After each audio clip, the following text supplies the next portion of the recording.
Hello, listeners. Welcome to our 6th episode of a brand new 5th season of Mind Your Business podcast. My name is Mia Gomez. I'm Carlos Mora, and we're the host of this podcast. We want to give a special shout out to Studio G, powered by the Macloya Center for Innovation and Commerce, and Blackstone Launchpad, where we help students and recent alumni to start and grow their own business. Be your own boss. Today, we have a very special guest with us. To my left, you can see Carlos Cuesta, who is the director of Studio G at New Mexico University. Welcome, Carlos. Welcome. Yeah, good morning, guys. Good to have you here. Carlos, to start off, we want you to tell our audience who you are, what you do, what are your hobbies. Tell us a little bit about yourself. Yeah, absolutely. First of all, thank you for the invitation. And I'm Carlos Cuesta. I come from Ecuador, from South America. I initially came to the United States to complete my senior year of high school. I went to study in Montana, up north. So it's a very, very cold place. And then I really enjoyed the culture here. So I went back home. I started college there for a year, I think. And then I decided to come back. So I found NMSU. It was a good option.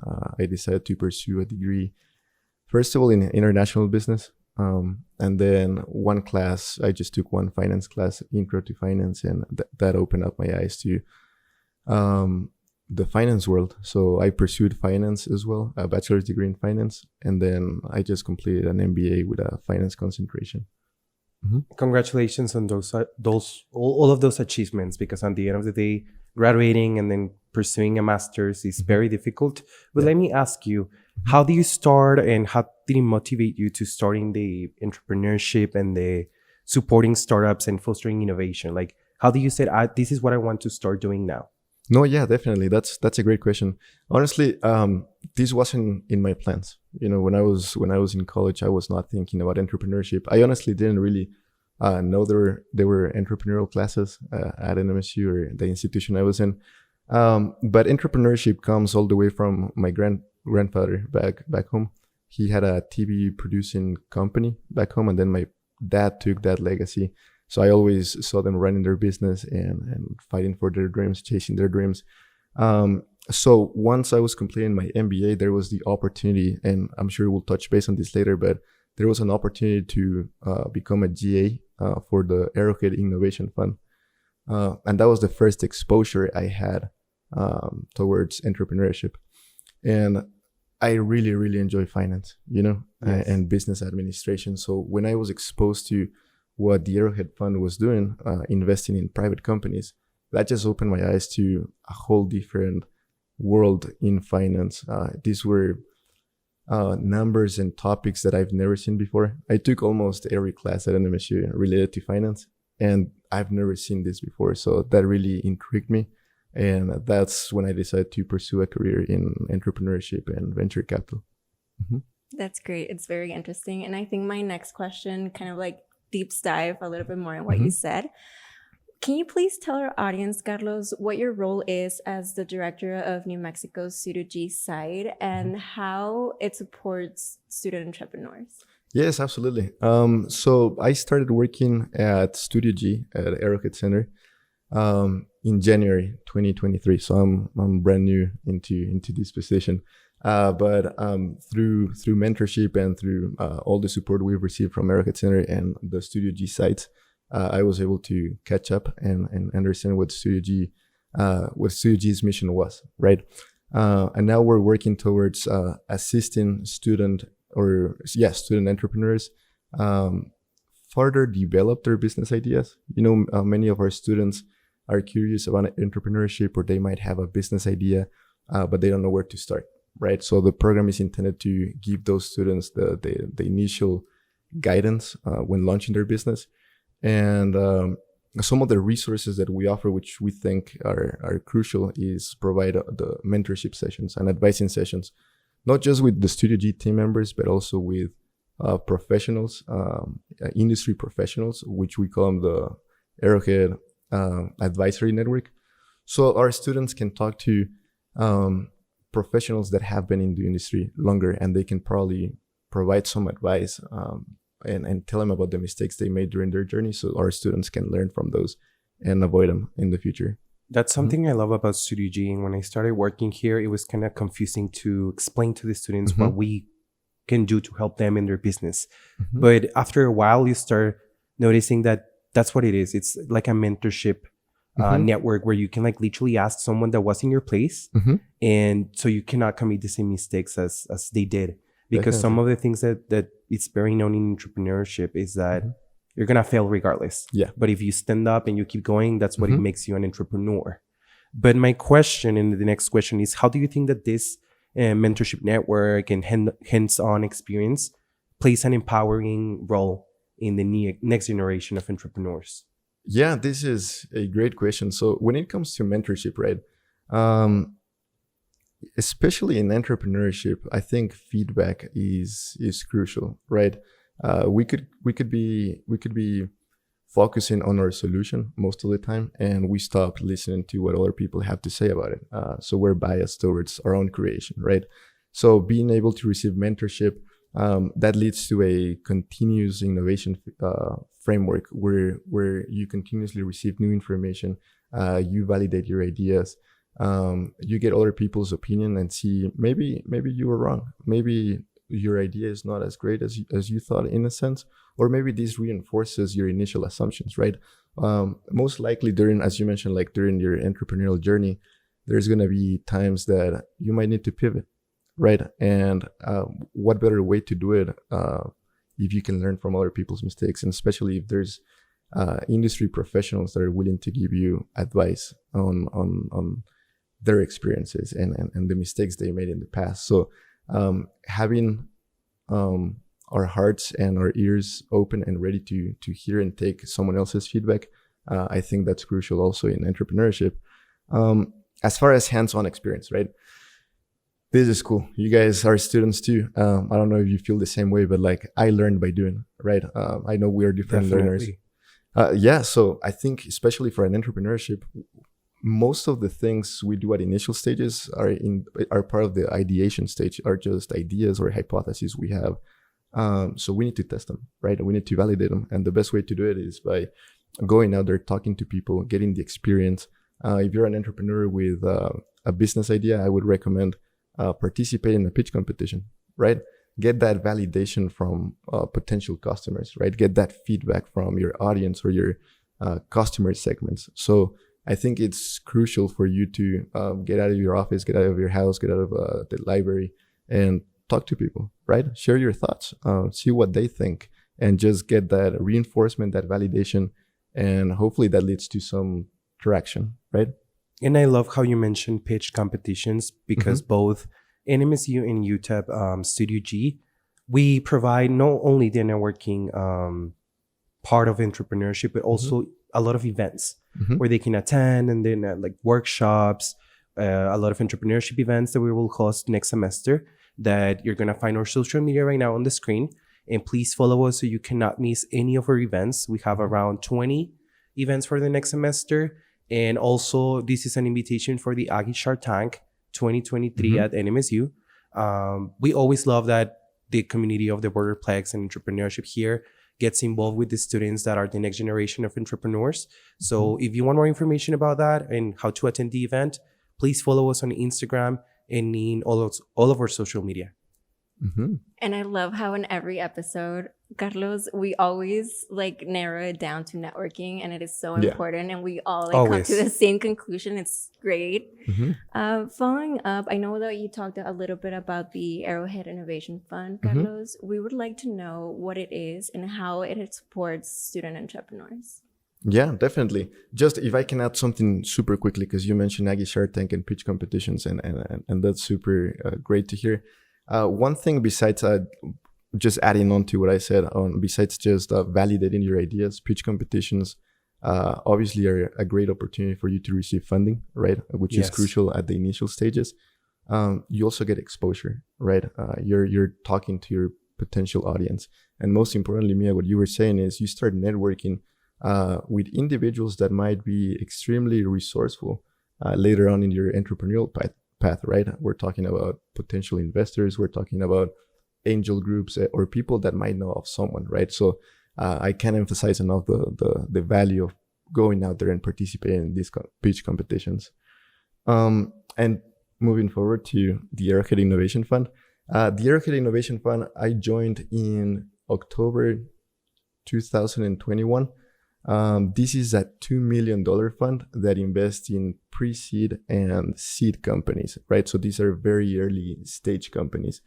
The focus of the fund was to invest in New Mexican companies, so New Mexican startups. So by the time I joined the fund, all investable capital, as we call it, was fully deployed. So now we're just overseeing the investments. There is some funding, but that funding is reserved for follow-on investments. What does that mean? That you already invested in a company, and if the company would raise more funding, we kept a reserve for that instance, right? So we can deploy more funding there and sustain our ownership in those companies. So yeah, the fund is fully deployed, and now we're in the growth period where we're watching these companies grow, and it's really nice to see. If I can add a brief example on this, there's one of our portfolio companies is called Parting Stone, right? What they do is they turn cremated ashes into beautiful stones, right? They're based in Santa Fe, so it's been great to see since I joined how the company has grown, right? Not just in revenue and traction, but their employee headcount has grown tremendously, obviously. So this means they have created new jobs for New Mexicans in Santa Fe, right? And a last thing talking about them, because I'm super proud of the work they've done, is that they participated in the national television show Shark Tank, right? They were called to be on TV, and I think their episode streamed back in March or February, if I'm not mistaken. So those are success stories that we're super proud of. Definitely. And even though the fund is only for New Mexico State, that doesn't mean that we're excluded from it. That means that we're part of the ecosystem of economical growth here in the Borderplex. So even though it seems that that's something that happened far from us, we're more involved that we can think of. Like maybe there's students from New Mexico State that come here at UTEP and they graduate, but they will bring what they learned here at UTEP back to New Mexico and to opportunities there. So it's amazing that even though the funding is only for one state, we're still involved in all of that process. Yeah, correct. In the Borderplex region, as we call it, right? But that's how you develop an entrepreneurial ecosystem, right? You need funding sources to fund these ventures, to fund that growth, and to fund that validation. So there's more groups that have that power, right? Speaking for El Paso specifically, there is the San Cruz's Angels Group, which is a group of angel investors, high net worth individuals that might write a check on a company they like. So you can see how the ecosystem is evolving, and people are trying to support each other's ventures. And let me ask you a question. And what inspired you to pursue certifications in fintech and startup lean methodologies? And how have that impacted your work, and how your work has impacted students or like the entrepreneurial ecosystem? Yeah, to break it down, right? Just to transition from like what Studio G does, right? We implemented a new curriculum that focuses more on lean methodologies, right? That's Lean Stack, as you guys know. And this is a resourceful tool. It's a self-paced curriculum for entrepreneurs to learn about lean methodologies, which in a nutshell, or summarizing everything, it relates to reducing waste, right? Reducing your time that you spend on developing a product, and it encourages entrepreneurs to have a demo, sell, build approach instead of a build, demo, sell approach, right? Normally we're intrigued towards building something, then being able to showcase that to someone, and then selling that to our customers, right? But the lean methodologies encourage you to, first of all, demo something, then sell it, and then you build it, right? And these methodologies have been implemented not just by Studio G, but Elon Musk, or we can look at Jeff Bezos. Like those methodologies have been incorporated for a long time, right? So that's the curriculum now we have at Studio G. Moving on to fintech, right? This is a specific industry I'm passionate about. I also oversee the fintech lab at NMSU, where we develop software applications for financial technology companies. And this is an industry that saw a spike, like a massive growth during the pandemic, right? When we all had to get used to mobile banking, right? We had to start using our phones for almost every financial transaction. So I decided to pursue a certification in that just to get a sense of where the industry is headed. Now things have changed, obviously, with artificial intelligence. We see it with ChatGPT. And then what was the last question? It was... And how do you think that certifications has not only helped you, Yeah. but the work that you do, and how does work has helped the students that CDG oversees? Absolutely. I think we've focused on, first of all, like at the main campus on NMSU, and we normally host these events virtually as well, so anyone can attend from our communities, because our goal is to empower our community. And as we mentioned earlier, like our community is the Borderplex region, Yes. right? So we've hosted events trying to educate people on what financial technologies are, right? Just in a summary, we're talking about cryptocurrencies, right? We're talking about mobile banking, as we discussed, or payments, or lending platforms and whatnot, because that enables financial inclusion, meaning like more people could have access to resources that otherwise we wouldn't have, in a sense. And the lean methodologies, I think that's going to really speed up the process of rapid experimentation for our students that have an idea and they don't know where to start. Maybe they can find that level of traction sooner through these methodologies. And fairly quickly, I think you mentioned cap tables, right? Yes. Cap table management. That goes back to my passion on finance and numbers. Cap tables are basically a ledger where you record who your investors are in the company and how many shares they own and what price they purchase it at, right? So it's very complex math, I can tell you that, but I truly enjoy diving deep into cap tables and being able to explain that to some of our students. Yes. And it's important to have someone, like as you mentioned, specialize in that, but as well that you can approach us as easy as, hey, can I talk to you about my business? Correct. And that's great about CDG. Definitely. And it's super cool to see you so passionate about what you do.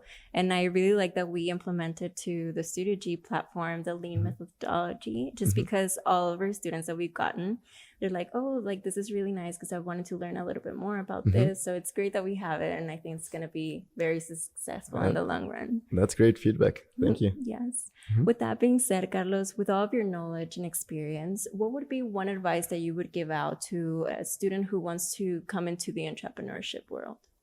Oof, that's a tricky one. That's a tough one. I can say that if you're a student watching this and listening to this, and even if you're a community member, it's never too late to pursue your dreams. And like what easy comes, easy goes. Have you guys heard that saying? Yes. So as we discussed today, like it's not an easy ride, right? Entrepreneurship, it's not an easy path, we can say it, but it's very rewarding, right? So you can pursue your dreams, and finally, like leave a legacy behind, right? And one of the best tips that we've learned from the lean methodologies too is to try to avoid those biases that we discussed earlier today. Try to listen to people, like talk to people, just share your ideas. Idea exchange leads to growth, right?